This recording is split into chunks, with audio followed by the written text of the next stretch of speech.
There are some stories that should never be told, but those stories should be embraced. There is something dark and scary about these dark tales. Sometimes dreams and nightmares come true. I see you. There's nowhere to hide.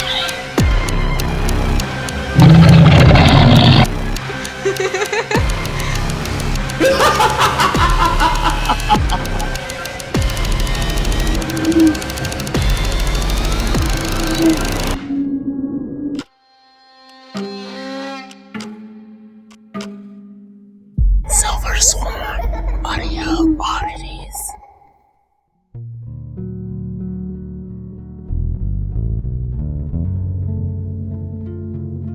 David Palmer is a psychiatrist. He's seen his last patient of the day, a teenage boy named Danny, who has been struggling with his dreams. The boy told him he had a dream where he fell off his skateboard and injured his knee. A few weeks ago, he tripped and fell down a flight of steps. His knee was injured.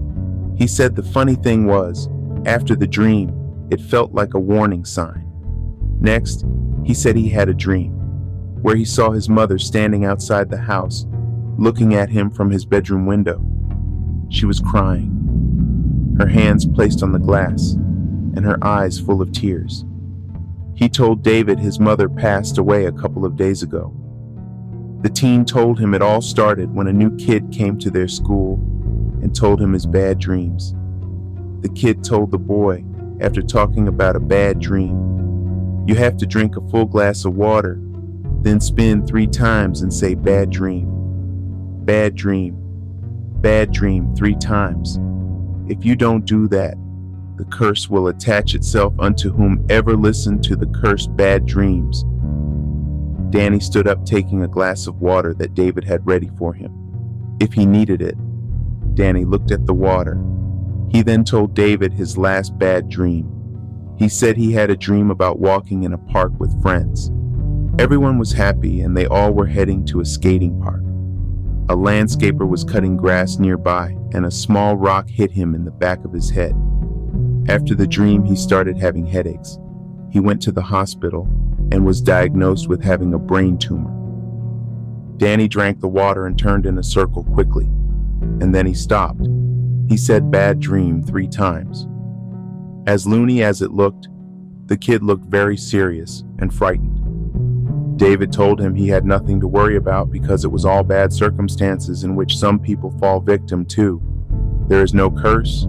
David reassured Danny that it's all a children's game that some kid started and uses it to scare others into spreading the game.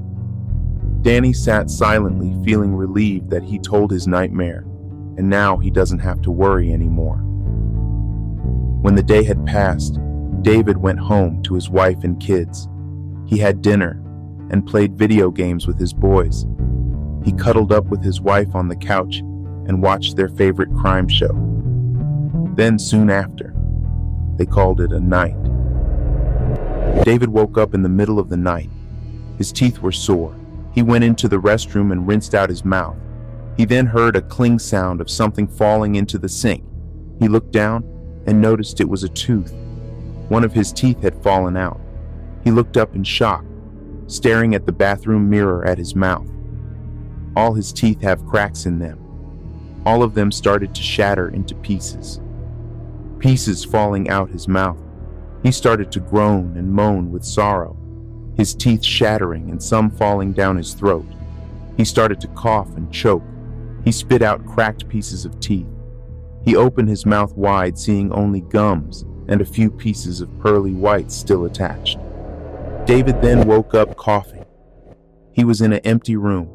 The sun was out, and the night had passed. He could hear his wife downstairs in the kitchen making breakfast, and the kids playing.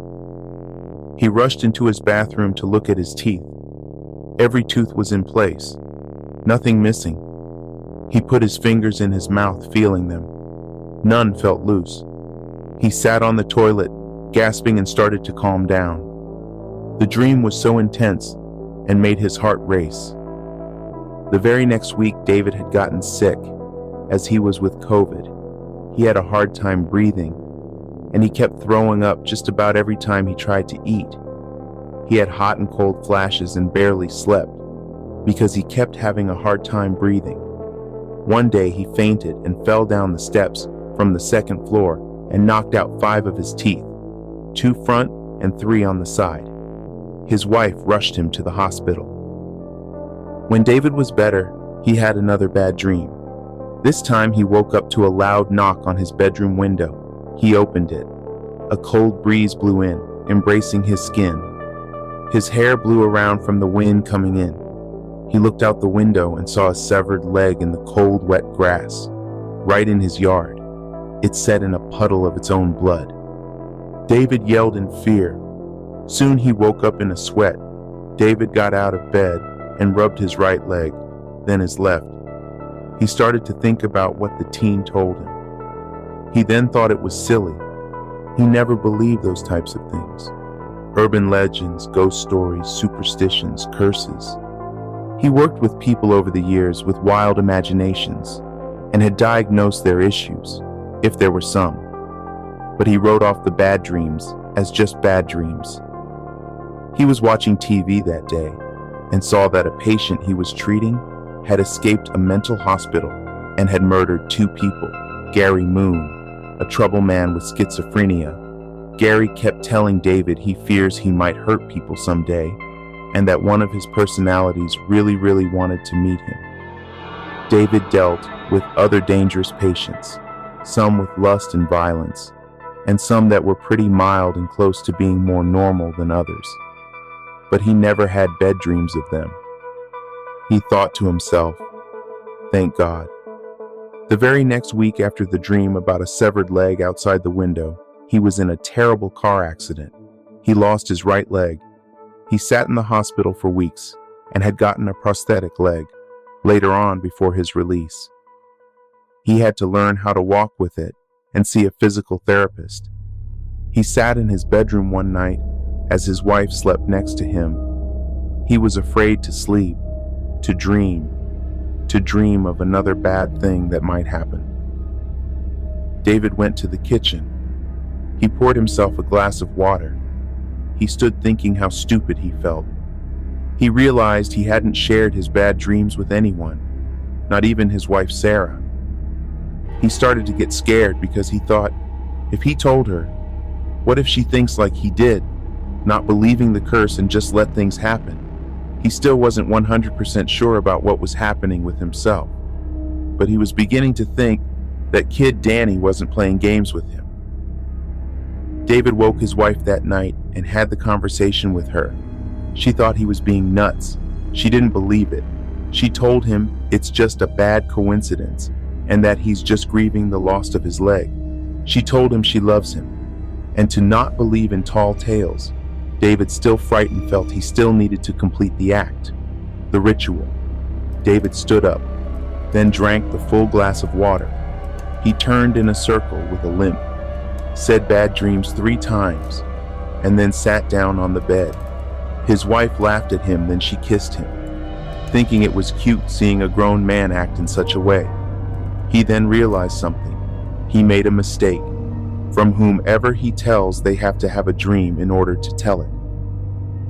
He made his wife promise to tell him as soon as she had one. No matter what it is, she had to tell him.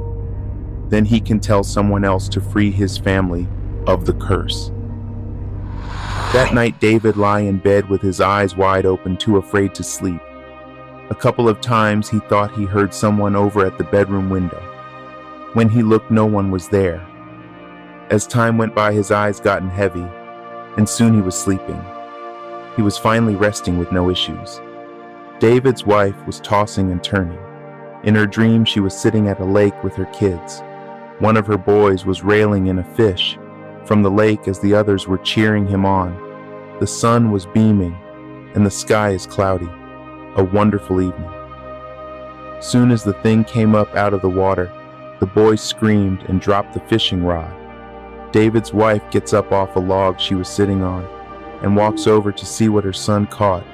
On the ground is a hook sticking through the mouth of her husband's severed head. His eyes blink. Sarah wakes up with heavy breathing and sweating. She rubs her eyes. Her vision is blurring. She feels wetness all over her hands, feet, and legs. She stares at her hands with intensity until her focus is clear, her mind racing with horrible thoughts. She then sees blood dripping from her fingers and arm. She starts to tremble, then she looks over to see her husband's headless body lying next to her. She screams. Her eyes lock on muddy footprints coming from an open window in the bedroom, a big hunting knife sticking out the wall near the windowsill. Sitting on the floor facing her by the window is David's severed head. Sarah screams in terror, jumping and kicking. She's covered and soaked in her husband's blood. On the window, written in blood by the attacker, is a name. Gary Moon,